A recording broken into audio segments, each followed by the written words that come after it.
Junior ডাক্তারদের এই কর্মবিরতি সিদ্ধান্ত এটা দুর্ভাগ্যজনক। যখন সুপ্রিম কোর্ট পর্যন্ত বলেছেন কাজে যোগ দিতে, তারপরে এই সিদ্ধান্ত ভাবা যায় না।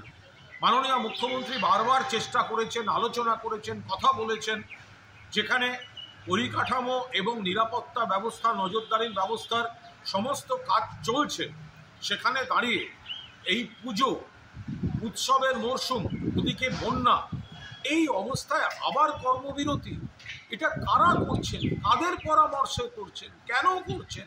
সাধারণ মানুষ, গরিব মানুষ যারা সরকারি স্ট্রাকচারে যায় চিকিৎসার জন্য, তাদেরকে আপনারা বাধ্য করছেন হয়রানি থেকে প্রাইভেট হাসপাতাল, নার্সিংহোমের দিকে যেতে। বেশি খরচা হবে, স্বাস্থ্যসাথী কার্ড থাকলে বাঁচোয়া, নইলে প্রচুর বিল।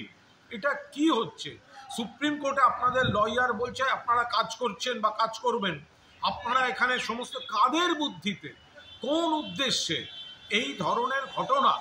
আরজি কর, তার তদন্তে এখন সিবিআই, যে অ্যারেস্ট হয়েছে সেটা কলকাতা পুলিশ করেছে, তদন্তে সিবিআই, আর অন্যদিকে সুপ্রিম কোর্ট হচ্ছে মামলাটি দেখছে। সেখানে এই সময় আবার কর্মবিরতি, এটা কাদের স্বার্থে, কোন উদ্দেশ্যে, কিসের জন্য?